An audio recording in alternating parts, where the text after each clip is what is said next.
sedulur kabeh, piye kabare? Oke, pada kesempatan kali ini saya Septi Puspita Rahayu Isna ini, mahasiswa Prodi Pendidikan Teknik Busana Universitas Negeri Yogyakarta, akan mengajak kalian untuk belajar mengenai batik Yogyakarta.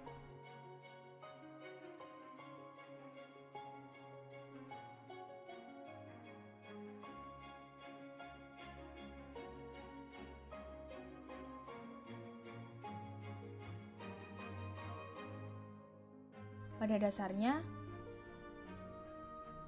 batik tidak hanya berada di Yogyakarta, tetapi di wilayah lain di Indonesia juga ada batik dengan ciri khas masing-masing, mulai dari Bali, Papua, Aceh, dan sebagainya. Bahkan di luar negeri pun ada juga yang memiliki batik, tentu saja dengan ciri khas mereka masing-masing. Batik merupakan salah satu warisan budaya Indonesia yang memiliki nilai tinggi dan sudah ada sejak zaman dahulu kala. Batik sendiri berasal dari dua kata, yaitu amba dan titik. Amba artinya kain, dan titik artinya memberi motif pada kain menggunakan malam cair yang dipanaskan dengan cara dititik-titik.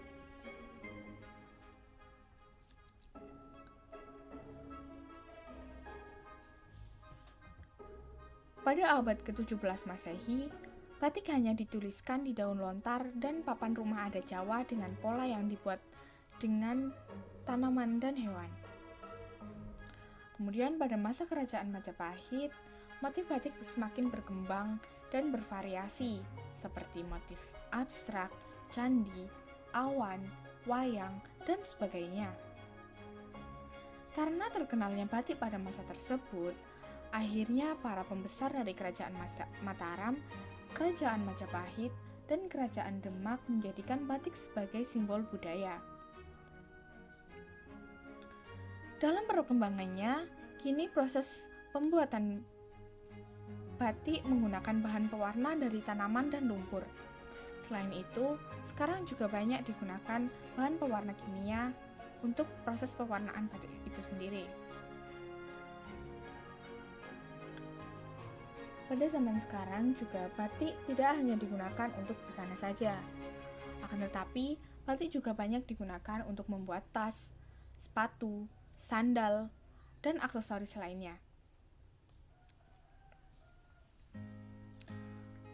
Tahukah kalian, pada tanggal 2 Oktober 2009, UNESCO mengukuhkan batik Indonesia sebagai Global Cultural Heritage atau warisan budaya dunia.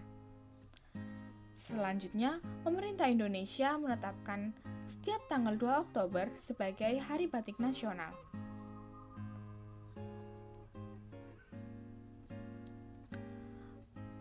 Proses pembuatan batik terdapat dua teknik. Yang pertama, batik tulis, dan yang kedua, batik cap. Batik tulis dikerjakan menggunakan alat yang bernama canting. Dikerjakan dengan tangan ya. Nah, pada canting ini terdapat 3 bagian, yaitu gagang, nyamplung, dan cucuk.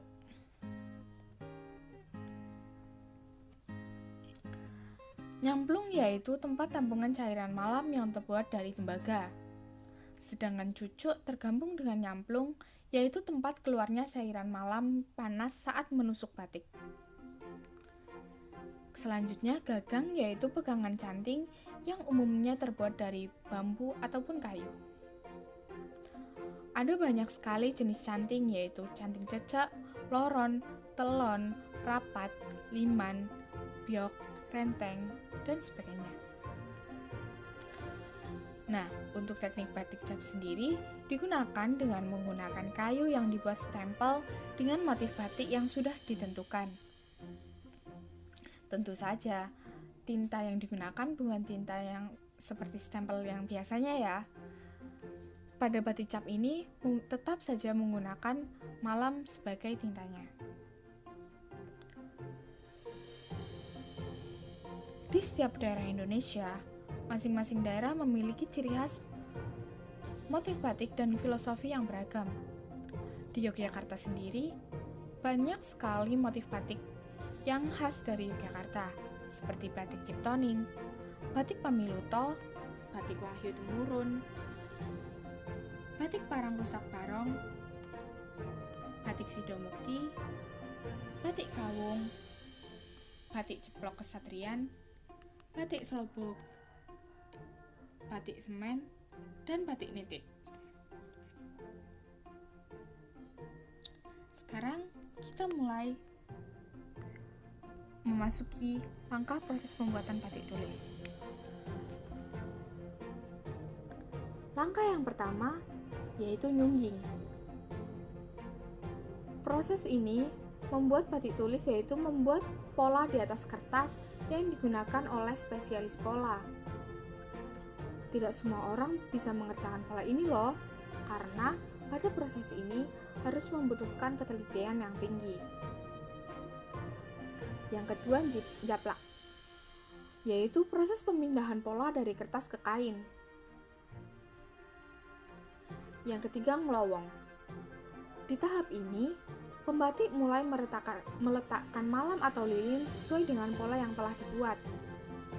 Pada tahap ini, pembatik harus berhati-hati saat melakukan ngelowong karena bisa saja terkena malam yang sangat panas. Yang keempat, niseni, yaitu memberikan isen-isen atau isian pada ornamen tertentu seperti gambar bunga ataupun hewan. Yang kelima, nyolet, yaitu memberikan warna pada bagian tertentu dengan menggunakan kuas. Selanjutnya, mopok. Bagian ini yaitu menutup bagian yang telah dicolet dengan menggunakan malam. Yang ketujuh, nembok, yaitu proses menutup bagian latar belakang pada pola yang tidak perlu diwarnai. Yang kedelapan, ngelir. Proses perwarnaan kain secara menyeluruh dengan memasukkannya ke dalam pewarna alam atau kimia. Yang kesembilan, ngelorot. Proses ini meluruhkan malam untuk pertama kali dengan merendamkannya di dalam air mendidih.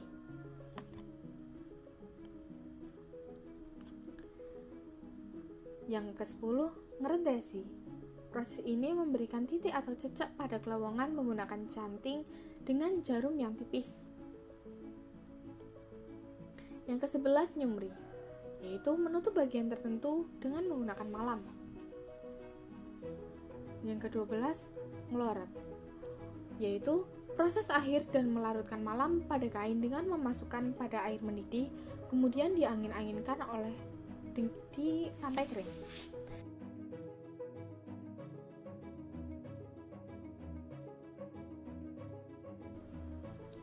Proses ngelorot ini tergantung pada banyaknya warna yang ingin dihasilkan pada satu helai kain batik. Semakin banyak warna yang diinginkan, semakin banyak proses ngelorot yang dilakukan.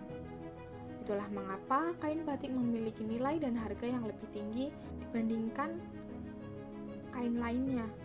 Proses pengerjaan satu batik membutuhkan kesabaran, ketekunan, dan ketelitian dari masing-masing pengrajin batik.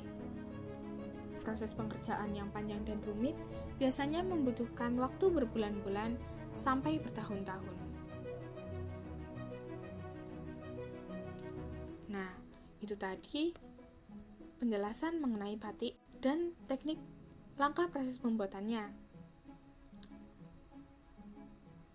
Terima kasih.